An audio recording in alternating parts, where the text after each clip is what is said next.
16, turn me up.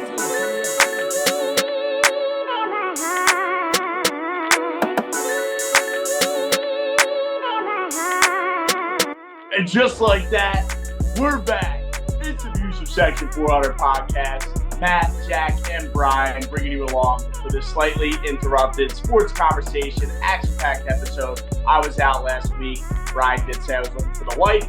Didn't find her, so I'm back today on the cards. We're not even going to get into it, but over the weekend, Jack and Brian were up in 400, Section 400 to be exact. So I won't drag out this intro. I want to see what kind of fun the boys had up there in 400. I guess we can start with Brian, and then Jack, you let me know how the experience was as well.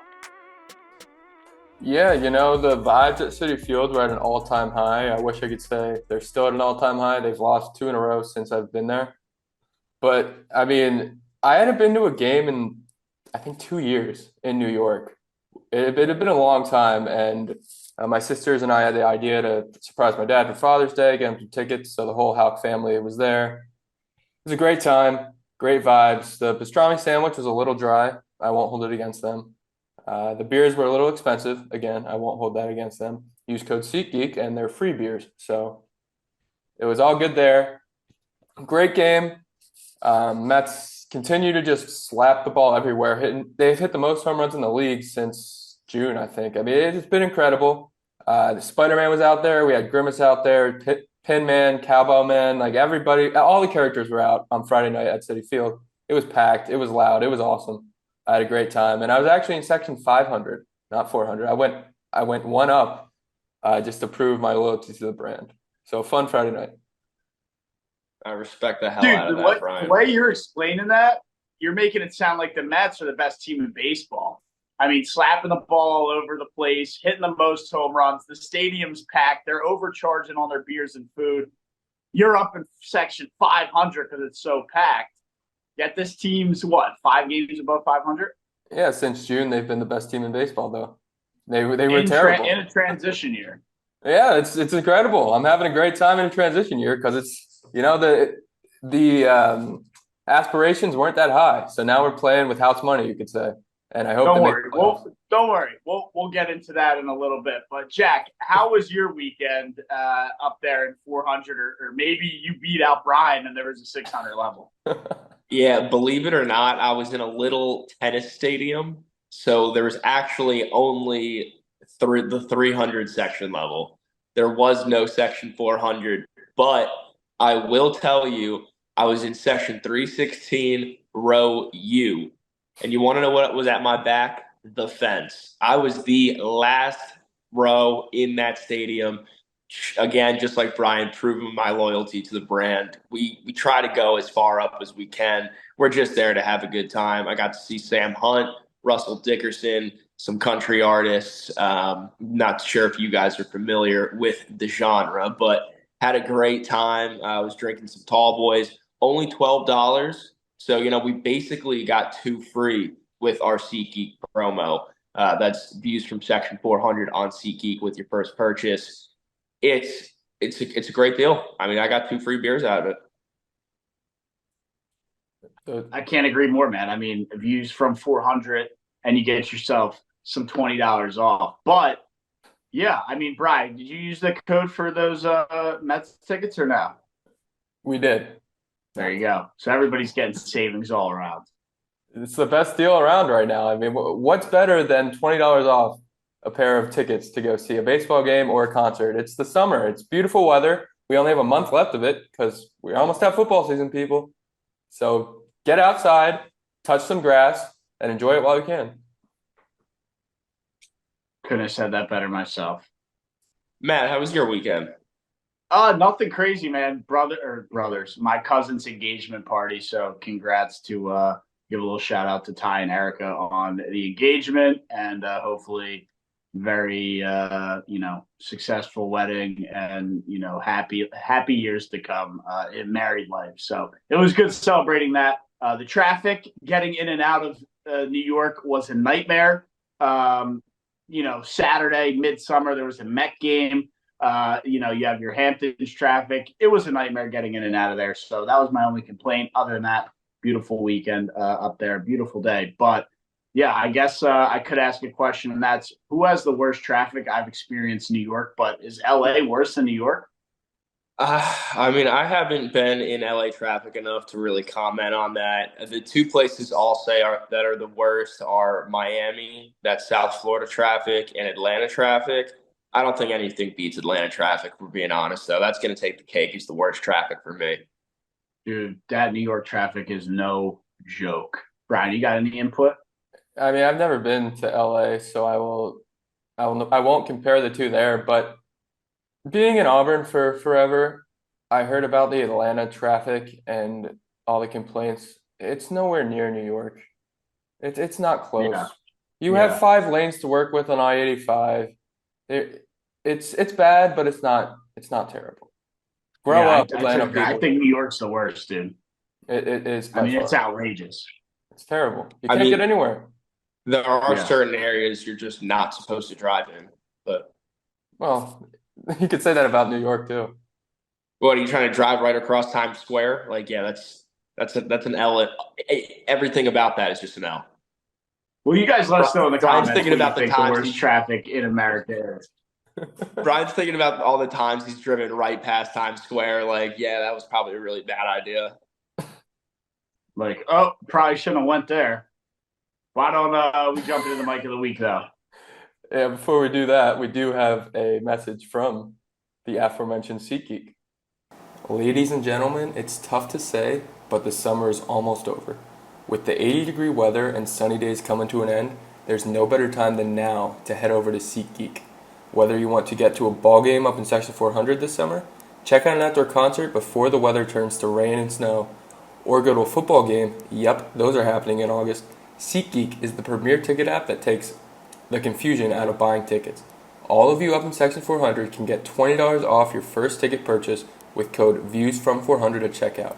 Again, that's code VIEWSFROM400 for $20 off your first purchase at checkout. You can click the link in the description of the show to download the app, go to your favorite event, use our code, $20 off. And now, Michael of the Week. So yeah, the mic of the week this week presented by SeatGeek. Views from 400. Get yourself a nice tall boy. But in this one, we will kick it off with Mr. Jack. That's how I'm feeling today. We'll throw it over to him for the mic of the week. Brian, you just pick it up right after, and then I'll end it off before we jump into some MLB trade deadline talk. But Jack, mic of the week, what do you got here, bud? Yeah, so I was getting a little curious today, perusing the NFL Super Bowl odds. You know, who do they have? Who does Vegas have highest odds? You know, who's their favorite to win the Super Bowl? Right now, it's showing the Kansas City Chiefs to three-peat are the favorites at plus 600. That got me thinking, you know, who has the best value on this board? But before I go into that, Brian, Matt, you guys think that they have a chance to three-peat? Obviously, they have a chance. They have Patrick Mahomes. But do you think they will three-peat? Is there somebody else that you guys like from them? I was just shocked to see that they think that the Chiefs to three-peat, which I don't know if that's been done before. That's Vegas's leading play right now. You guys think that's right, or you guys have somebody else to throw in there? Well, we talk about this every year with the Chiefs. We got to remember, no one else in the AFC West is worth a damn. So they're going to win their division. And Patrick Mahomes has been to the Final Four every year of his career. So, I mean, I'm done doubting him. I'm done doubting the Chiefs. The New York Giants should be up there with them, right? Believe it or not, they've got the fourth lowest odds. I'll Plus actually take that. I thought you were going to say plus the second. plus 15,000, Brian. You Steal. you want to try and guess the three teams that have worse odds than them? The Carolina Panthers. Okay, I go quick through divisions here. No one in the North. Titans. No, not the Titans. No. I think Broncos definitely, What? and then one more. I would take the Broncos over the Titans. Just putting that out there. No one in the NFC South, probably. Nobody in the East. Nobody in the West. Oh, Cardinals. No, yeah, I would think the Cardinals would be higher. Somebody in the Cardinals offense is East. going to be good. Somebody Oh, in the the East. Patriots. The Patriots. The Patriots, I don't know. Panthers, A little Broncos, questionable. and the New York Giants are the bottom four teams per Las Vegas. Yeah, you know what? I actually don't hate that. I do think the Giants are better than all of those teams. After Matt says the Titans, maybe the Giants are better than the Titans. Maybe the Giants put some money on their over wins. If they're plus money on the over on wins, that's going to be my first play of the year here. Cannot get behind that. But Matt, what about you? You think the Chiefs are gonna come back and do it for a third time in a row? That shocked me. Well, I mean, I was going to agree with Brian's take up until he threw the Giants in there at the end, but I mean, I don't know how you can doubt Mahomes. They have their core guys, right? And that's Mahomes. They have Kelsey, and they have Big Red in Andy Reid. So, it's their three core guys. The quarterback's the most important. Head coach very important, and then their star receiver. I'm not, he's not even a tight end or a wide receiver. He's just a receiver, and Travis Kelsey. So they got the main pieces. To say they're not going to do it, I think is outrageous thing to say. Like Brian said, they've been to the Final Four, pretty much all of Mahomes' career. So I think that's right around where they should be. I think they should be one of the favorite teams to win it all, and I think they definitely could do it. Now, is that what Goodell's script is? That's going to be a completely different story. And that's probably going to be the only thing that might hinder them or hurt them is if they're not in the script. Yeah, you even look at it like their biggest competitors in the AFC these last few years, the Bills got very much worse. And then the Ravens, yeah, they added Derrick Henry, but Lamar Jackson figuratively and literally shits himself in the biggest moments every year. So there's just no one there in the You can AFC. realistically say it's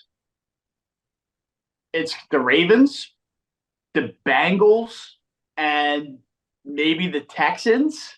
Other than that, I don't know who else is challenging them. I know Jack's going to give us some Jaguar talk, but other than those teams, that's what I'm looking at is trying to dethrone Mahomes and the Chiefs. Yeah, and you look at those two of those teams, and you have the Bengals with the quarterback coming off an injury, and the Texans with the second-year quarterback. So, Well, Matt, you did nail that. The four teams that you just said in the AFC are the next highest in the AFC to win the Super Bowl with the odds there. The Ravens, Texans, Bengals, they're good teams there. They are good teams, but do they have enough to dethrone Mahomes? We'll see.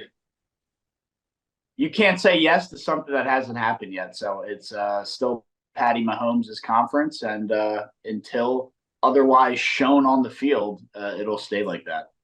yeah, wait, Jack, do you have the odds for them to win the AFC? It's got to be like plus 200 for them to win the AFC. No, this is Super Bowl, Bob. Yeah, no, I was just wondering if you had their AFC odds on there too, or just Super Bowl.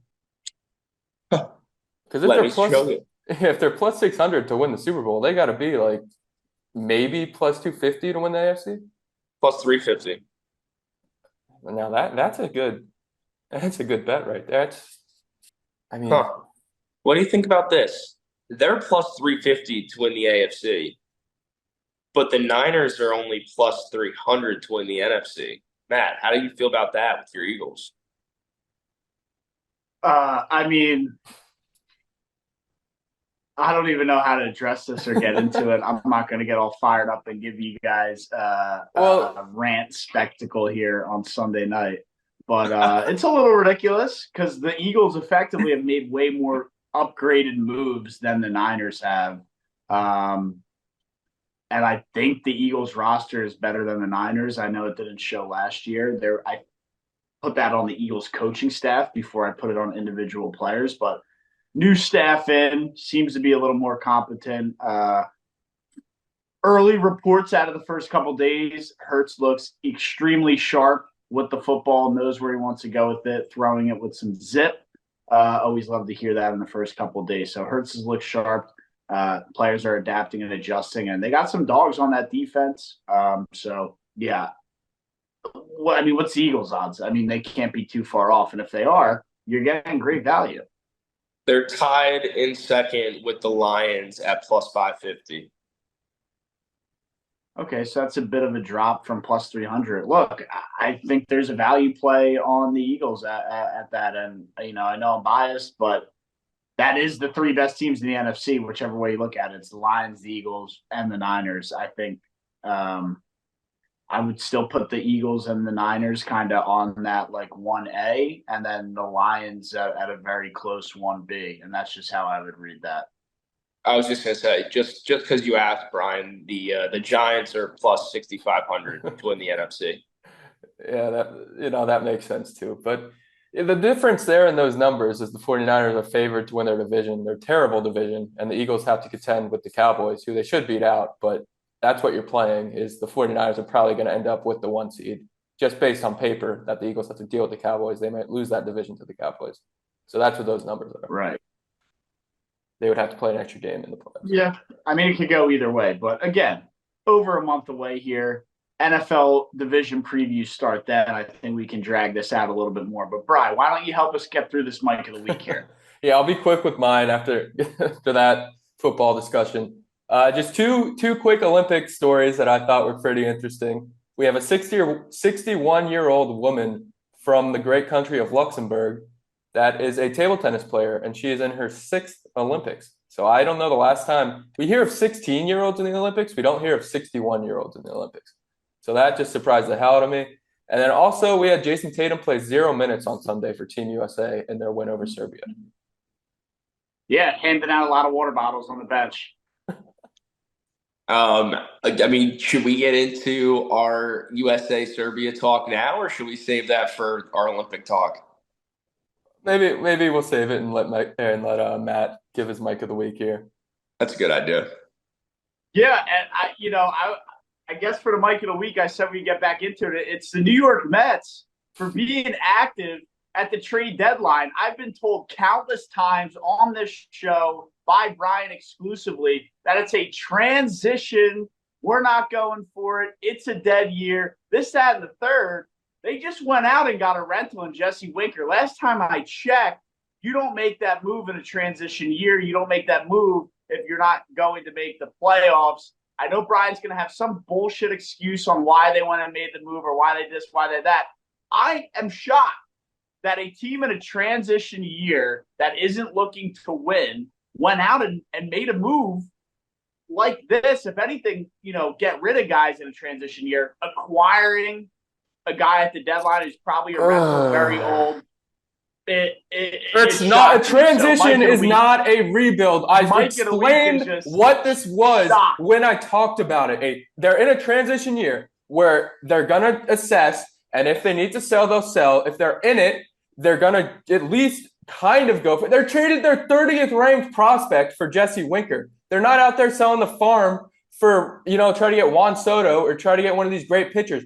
They traded cash considerations for a reliever, and they traded their 30th prospect for Jesse Winker because they're in the hunt. The last 2 World Series appearances from the National League have been from the third wild card. So if you're there, why not just try to get an extra bat to get there? They're not trading Pete Alonso. They're not selling him. They're not going for anybody else. You're not going to see a top 10 prospect move. It's a transitional year, and they're in it, so why not go for it? Why not? Yeah, that's what the Mike of the Week is, man. I was shocked to see the Mets active at the trade deadline when I've been told countless times that it's not a year that they're going to be making it. I know you've kind of manipulated the words around, changed the story. I literally said what David Stern said. He says they're going to assess and they're not going to be going for it. But if they're there, they're going to be putting money and they're going to try. Go watch the clip. Go watch the clip from when I first told you. I told you exactly what David Stern says verbatim, and it's exactly what they're doing now. It's a wild move for him throwing that out there, by the way. No, it's not. Brian, I'm pretty sure the words you used were, "We are rebuilding." Thank you. I said they're. It's been manipulated around, like I said. The verbiage has changed. No, it hasn't. Go back and watch the clip. Are we talking about the Pacific Northeast now? Yeah, you want to talk about another clip you took out of context? We can talk about that too. It's a transition rebuild year into now they're making moves at the deadline. A little weird, and what the Mike of the Week is shocking, and I was shocked to see them active kind of right here at this trade deadline period. Yeah, I hope they stay more active, and I hope they take out the Phillies in the first round of the playoffs. I hope the Phillies Yeah. opt to play the Mets in the first round because you could do that now because baseball is just a bunch of lunacy in the way they do things. I hope they opt to play the Well, Mets, and then the Mets sweep them in the first round. we just know that's not happening. But yeah, I mean, again, very shocked in that. But with that being said, and again, kind of leading up to what we're about to talk about in the MLB trade deadline, that is the mic of the week presented by Views from Section 400 and C Geek. But I do want to jump right into the MLB trade deadline. That's why I wanted to go last on my mic of the week because I kind of brought that up. Being shocked the Mets active. Brian, it's a rebuild. It's a transition. If you're there, go for it. If whatever they want to call it, it is the trade deadline. Teams are getting active, whether they should or shouldn't be. Brian seems to be all in on the Mets, buyers, not sellers, at the deadline here. But yeah, we've seen the Phillies, who are the best team in baseball on paper, active, acquiring Austin Hayes, acquiring probably the best closer on the market in Carlos Estevez. Yeah, so some good moves out of them. Pieces they needed, I guess. But yeah, Brian, why don't you jump in on a little bit of that? I mean, the Phillies haven't made any crazy moves, but the more and more I look at it, the pieces they've added fit exactly where they need to be. Yeah, they got rid of Sir Anthony to get Austin Hayes, and then they went out and got a better reliever in Sir Anthony. So they're filling the holes they need to. I don't know how well Austin Hayes can play center field. I think he's more of a corner outfield guy. It's more Marsh is going to play center, Hayes will play left, and they're just going to roll like that and figure it out from there. Yeah, it's kind of crazy to me. They've done such a good Dombrowski. They've all done such a good job at kind of rebuilding that team to become the perennial playoff threat. And over this run, they've yet to have a good center fielder. And call it the Mickey Moniak curse, call it whatever you want, but they just can't find a center fielder. I mean, they're giving guys chances. They're moving pieces around. Look, Schwarber played left. He had Marsh in center. Schwarber, I think his defensive days are well behind him. He's a DH. So you go and put, Rojas is an outstanding center fielder. Like, let's not, like, this guy is Gold Glove caliber defensively. He just can't bat his weight. He can't even, I don't think, bat half his weight. So that's the issue with him. Brandon Marsh, very competent, plays with good defense, solid bat. Austin Hayes, we'll see what the guy can do in the corner outfield. Look, it's mix and match, it's plug and play. And the Phillies have the best record in baseball. So if you're going to say, they have a good rotation, have a solid bullpen, but we got to work out the kinks in center field, I'll live with that. Yeah, I mean, their rotation is one of the best in baseball. They're obviously just upgraded the bullpen, and the lineup's very good. It hasn't been as good as the New York Mets lineup since June, but the rotation's been a lot better and the bullpen's been a lot better. And you can argue those things matter more in playoff baseball. So, yeah, I mean, what other moves are you looking to see the Mets make here as it heats up? It sounds like you're all in on them being buyers. light buyers, being buyers and being light buyers are very different. I mean, the fact you're even clarifying that, if you're buying, whether it's light or heavy, you're still a buyer. Yeah, but there's a difference in your kind of thought process where in the past, Steve Cohen, he just said, go for it and go for it. Get rid of the farm. We don't care. They're not getting rid of any of their top 25 prospects here. They're selling cash considerations and back-end prospects. And at this point, the Mets have added 2 relievers. Phil Maton's already been here for a couple of weeks, and he's been great. They got him for cash. I think Jesse Wicker will be an upgrade from DJ Stewart, who's, speaking of not being able to hit his weight, he's hitting well below his weight. And yeah, I mean, I know James Paxton just got DFA'd, so maybe give him a shot from the bargain bin. But if you're the Mets, you probably want one more starting pitcher now that Senga's on the shelf and maybe another reliever. But at this point, you don't want to sell the farm. So just get a few more little pieces and go for it. Let's see what happens. What's the worst that can happen? They don't make the playoffs, and then it's still a transition year. There you go. So a lot of backdoor exits for you to kind of stand on your earlier take. But some other moves around the MLB. Jazz Chisholm headed to the Big Apple. Not the Mets, but to their older brother in the Yankees. That should be a fun one. Older brother. Jazz Chisholm went to the Yankees. Yeah, I know that. You just called the Yankees the older brother. Last time I They have checked, the New more York titles Mets and have just beat had them more 4 times. sustained success over the 20 last of their 25, titles 30. came before World War II. I'm just calling it how I see it, man. I really don't care. 4-0 this year against the Yankees. The Mets did win the Subway Series. I'll give them that. But like I said, sustained history was the reason for that comment there. But yeah, I mean, what does this do for the Yankees, right? Because they have been, I think, worst in baseball bad over the last month and a half in losing games. I mean, what does this piece do for them? I'll use 1 year lines here. It doesn't move the needle for me. I think Chisholm will definitely benefit from the short porch, but at this point he's a 230 hitter that's not going to draw walks, so he's not going to get on base enough to make his speed really worthy of stealing those bases. He's going to swing for the fences, which will help having a sandbox in New York, but he's fast in center field, but he doesn't play great defense. So it's a good move, but it's not going to change the fact the Yankees have 2 good hitters. Yeah, I couldn't agree more in terms of moving the needle because you're right. Plays okay defense, nothing special. I think it's more of just like a flashy headline move. Like everybody knows Jazz. He was on the cover of MLB The Show, so he has that prowess and aura, as the kids are saying now, of just being a headline guy, a well-known guy. Whether he's good or not or has the stats to back it up, that's a different story. But he, a lot of people are talking about it, and it's a big move because it'll steal some headlines. But in terms of moving the needle, I think the Yankees really kind of need pitching help over getting the bats going. They need a lot of help. Yeah. I mean, look, they're in a good position to be sort of in a slump right now as a team. Of course. So, I mean, and we say it all the time when it comes to baseball, 160 game season, 162 game season. It's like you just have to be right at the right. You have to be hot at the right time. So you want to slump now? As Brian told me the other day, there's still 4 months left in the war. So as long as they can get hot at the right time, I'm not counting them out. They have the guys that can do it.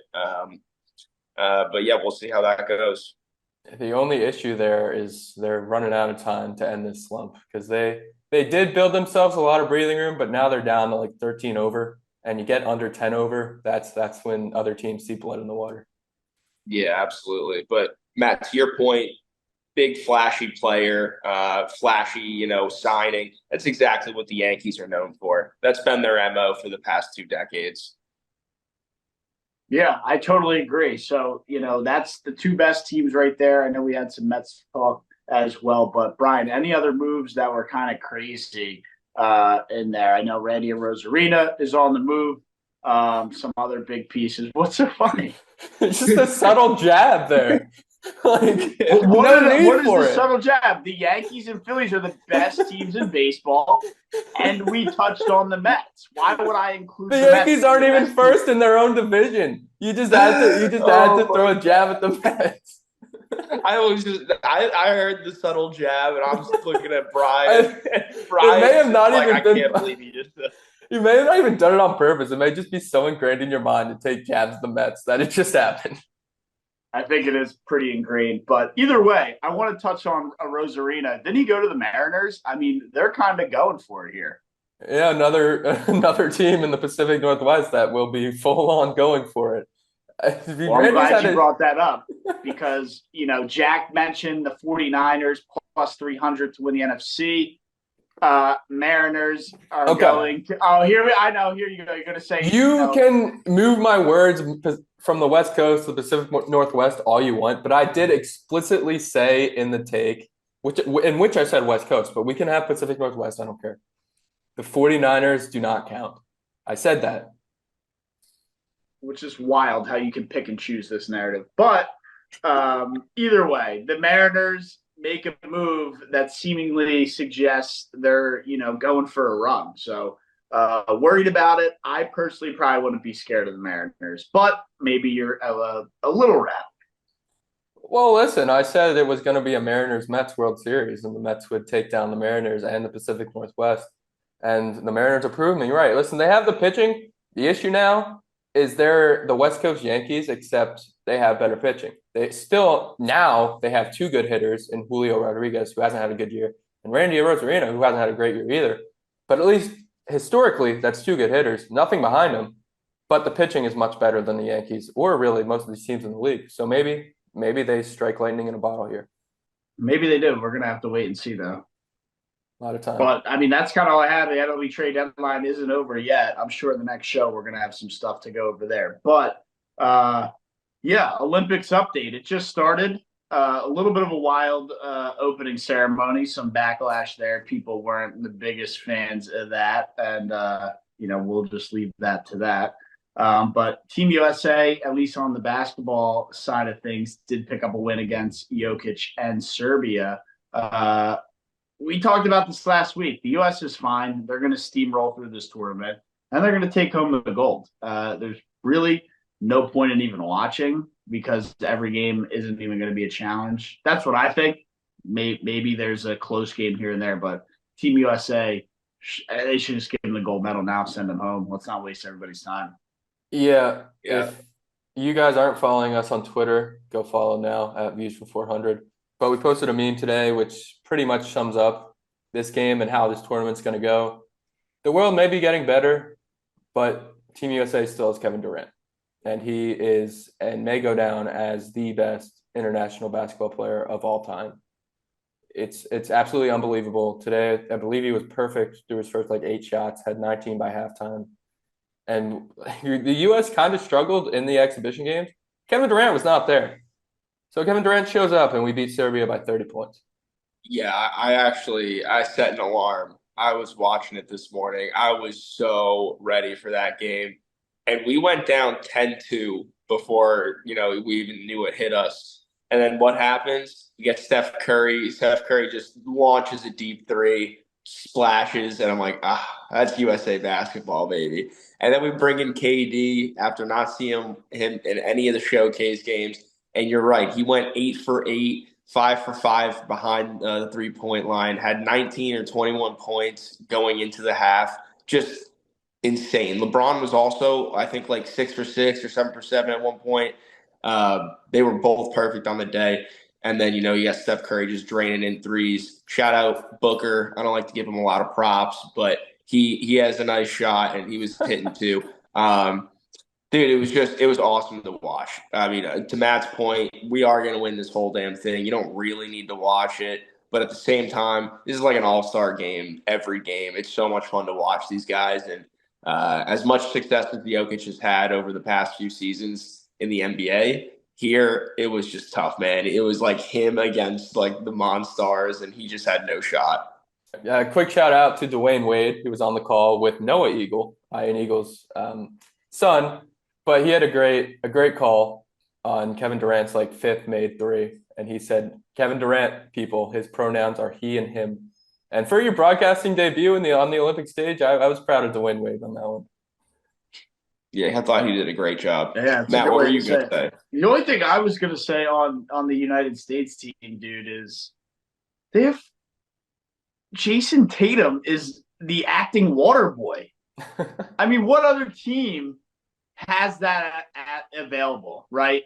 NBA champion, I forget who won the finals MVP, but NBA champion, recent champion, and he's the fucking water boy on the Olympic stage. I mean, they said he might have more waters handed out this tournament than actual points scored. I thought that's crazy. No other team can compete like that, has that type of ammunition up their sleeve where the water boy can come out and drop a 50-piece on your head.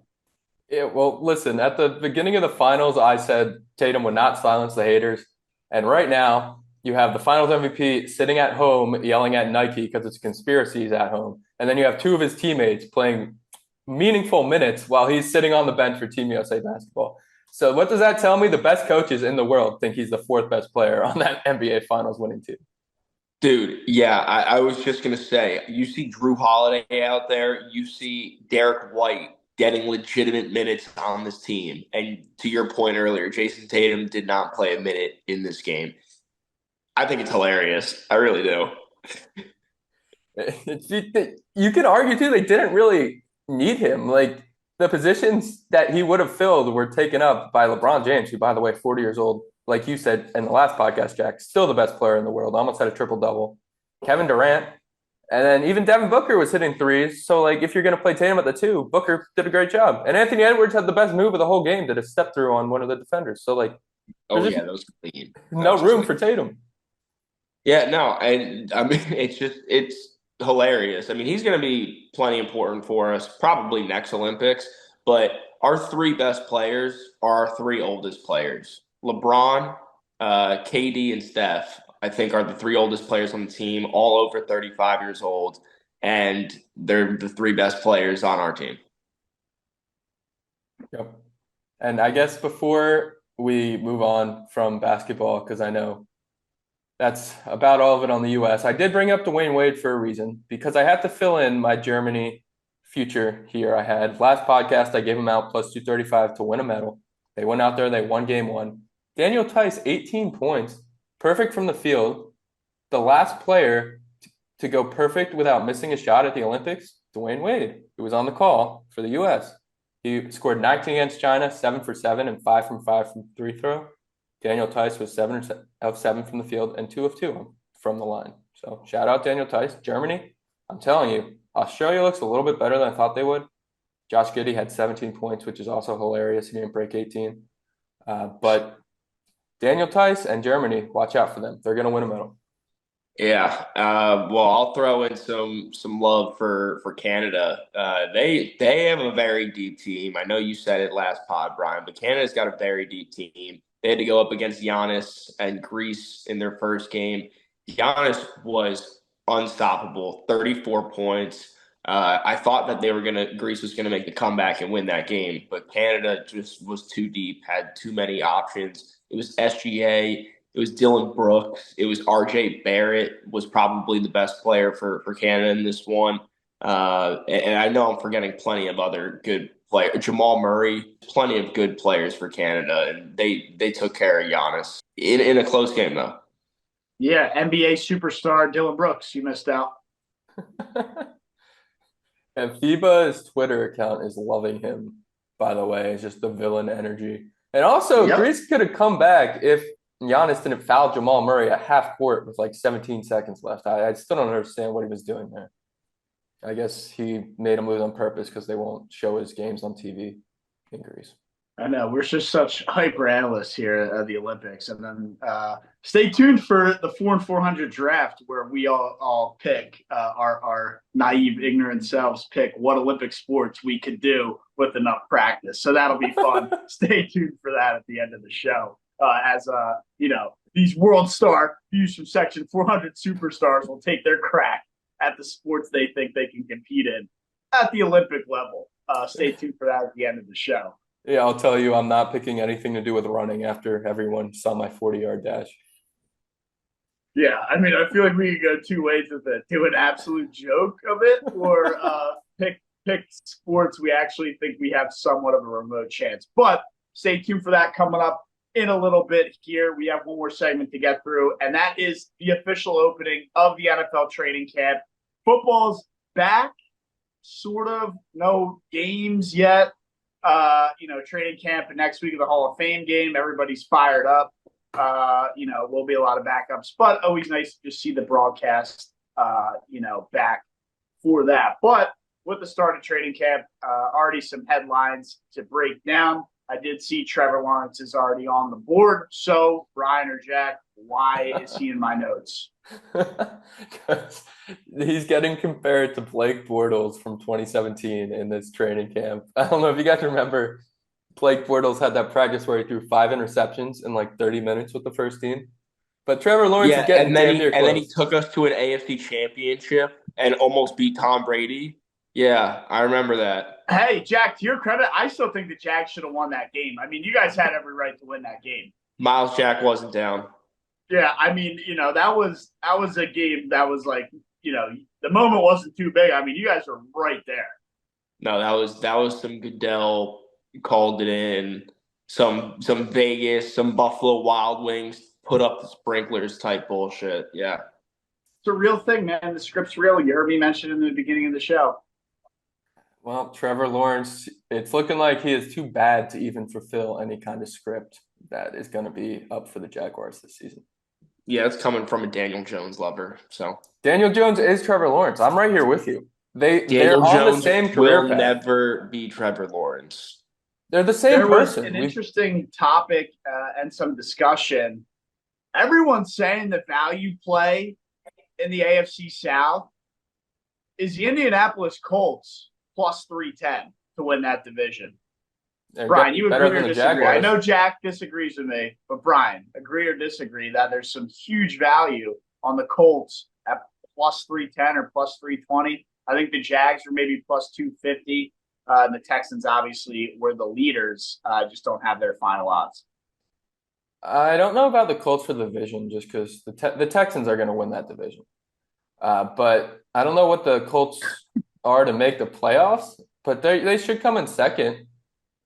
So, I mean, the AFC North is going to just cannibalize each other. And then we've been over the AFC West is just a shit show behind the Chiefs.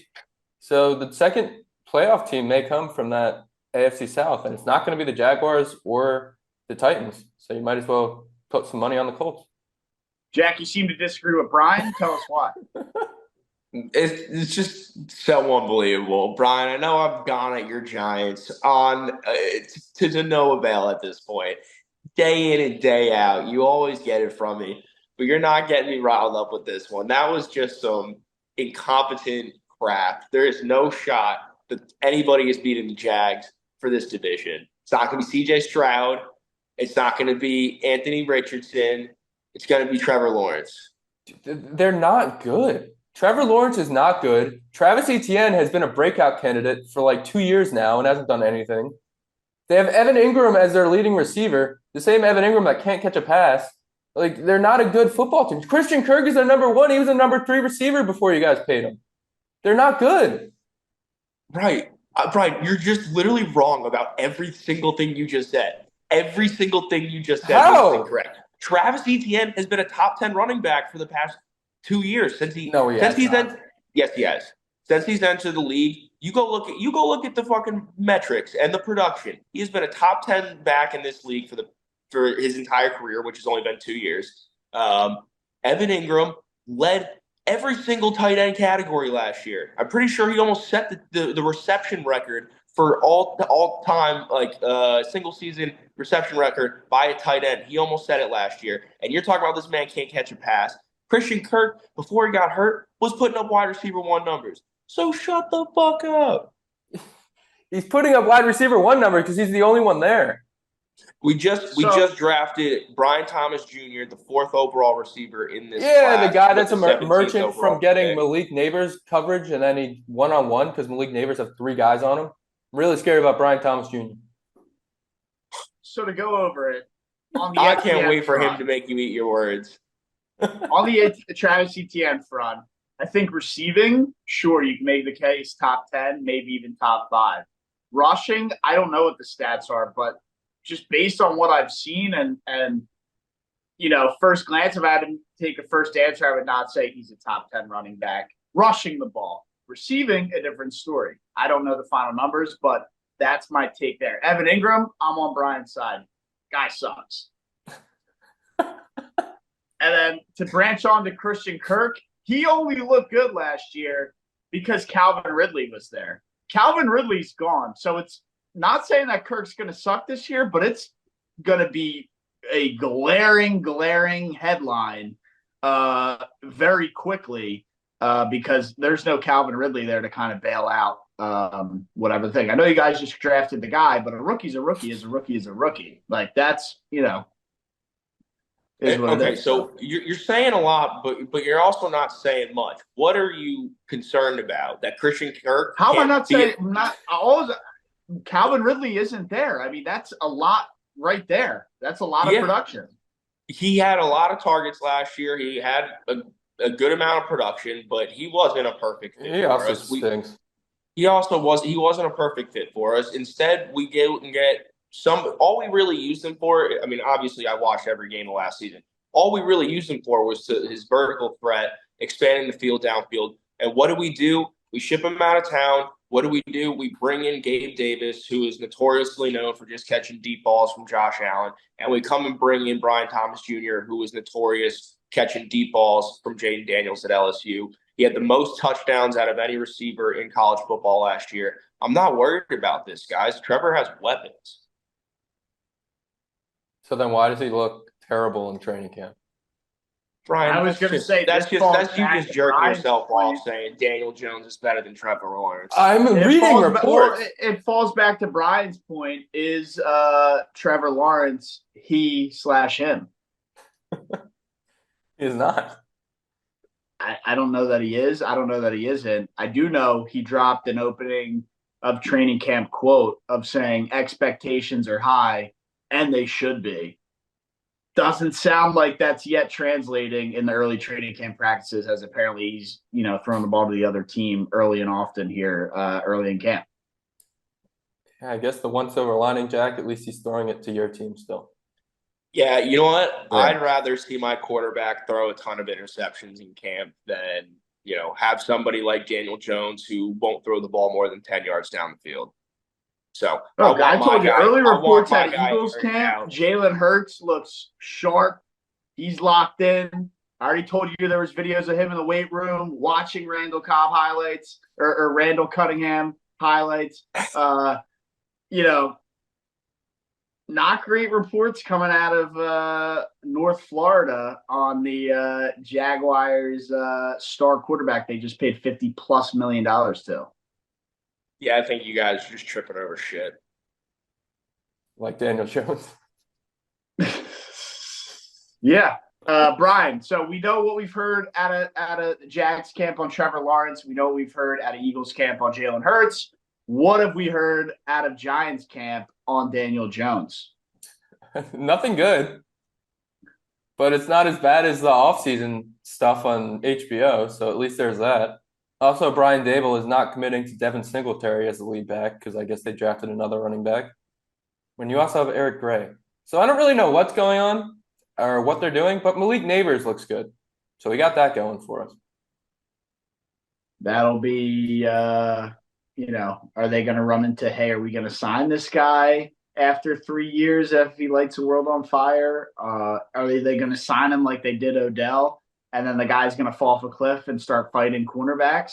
I don't know, but it would seem very Giant-esque.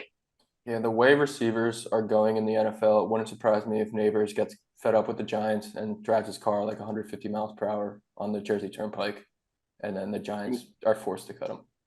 You want to know who's not going to do that? Evan Ingram, because he got out of New York, and now he's in Jacksonville, and he caught 114 passes last year. What'd that net you? Whoa! What are we talking? We talking wins? It's not like nobody in this crew won anything last year. All I'm saying is put some respect on his name, Brian. No, he sucks. He had the most catches out of anybody last year. How you can tell him he sucks? Because your receiver room is full of receivers that either hit women, gamble on sports, and get suspended, or suck, or get hurt. Brian, stop talking about the Giants so much. We're talking about my Jags now. The Giants don't have enough talent to do any of those things.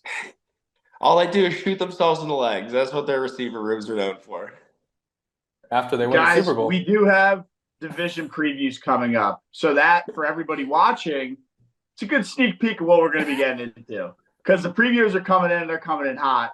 Stay tuned as the next couple shows, we'll be starting that up. But that's a little sneak peek of what you have to look forward to in a jam-packed training camp from 400 in the month of August. But we've dragged this out long enough. I don't know if you guys have anything else on camp, but I think we should save it for the previews. Let's jump into these Olympic sports that we think we can play and compete in and just get raw dogged and ripped on in the comments for being jackasses.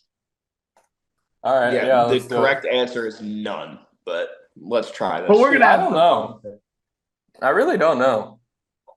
All right, I guess I'll go first here. And just to be clear, this is all Olympic sports. I know we're in the Summer Olympics, but we want the full kind of vast sporting, whatever you want to call it here. So after saying that, with my first pick, I will be going with curling.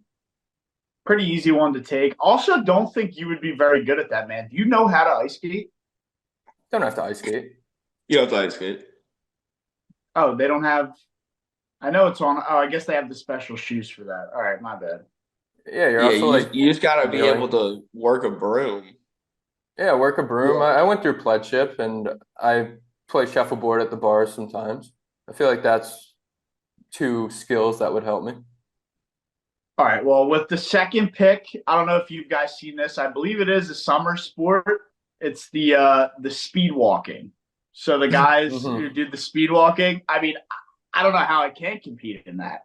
Dude, they're quick. They're They're quick, but moving. like, you know, there's only so fast you can go before you get penalized. You're not wrong there. Oh, Like, I wonder what the rules are. Like the amount of your foot has to be on the ground at a time, maybe. You can't lift yeah, both like feet. if you go too fast, you get disqualified. So that's what I'm saying. There, there's a competitive barrier there, so to speak, where I think I'd be able to keep myself in the mix. Yeah, that's a good pick. I like that one. Yeah, speed walking's pretty great. Crazy it's Um, in the Olympics, but I think I got a shot. yeah, that's pretty nuts. I'm gonna go with handball for my first pick. Former baseball player, able to throw it around a little bit, put a little spin on it here and there. I think I could hold my own. Also played basketball, so I think that's the defensive part of handball. I think I can compete with the guys. Yeah, I mean, Jack, one thing you got to consider, man, you're treading water the whole time. So it's not No, only throwing the ball, not but not Not water handball. polo. Yeah, you're thinking polo. oh, is there that's different? They have like run around handball. Yeah. Yeah, they run around handball. See, dude, I don't even know all the sports. Yeah, Uh, those guys whip the ball though. No, with the but the ball. water polo is fucking rough. Those Yeah, no, people are Yeah, like punching and kicking each other under the water and that's shit. what I'm that's saying, one if man. any of It's us out of took, I would control. have just disqualified you right away because that shit that shit looks hard. Yeah. Um, What do you got for number three here, Jack? with the second pick, I'm gonna take shooting. That's something that, I would not be able to win if I had to go enter into the Olympics tomorrow, but give me some time, some practice. That's something I could develop and potentially be pretty good at compared to some of these other Olympic sports.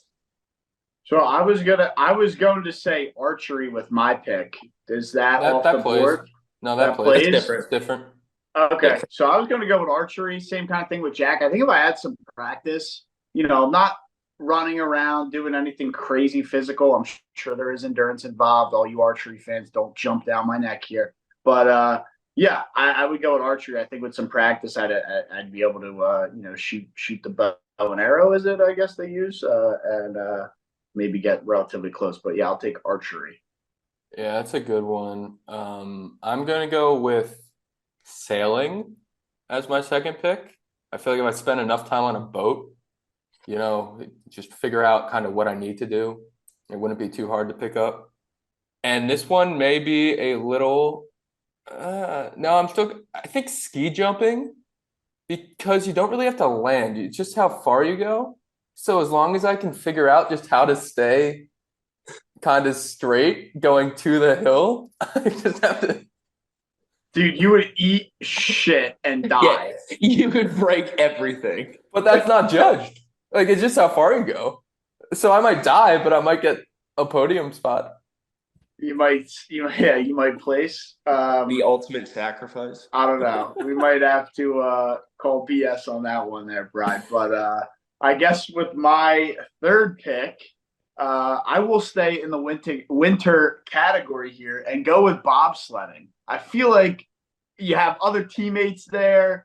I can maybe hide and not be that competitive, but with the Olympic bobsledding team, I think I could, with enough practice too. I don't know what you do practice, but give me the bobsledding team.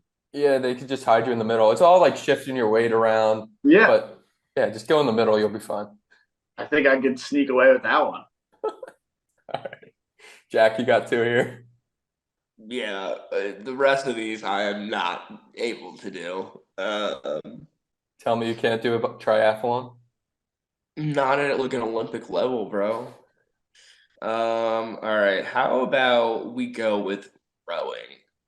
Because I can row. I can row a canoe or a kayak or whatever they do.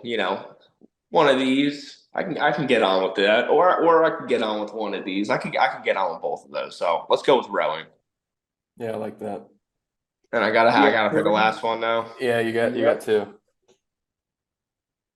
Fuck it, bro. Give me hoops. Give me basketball.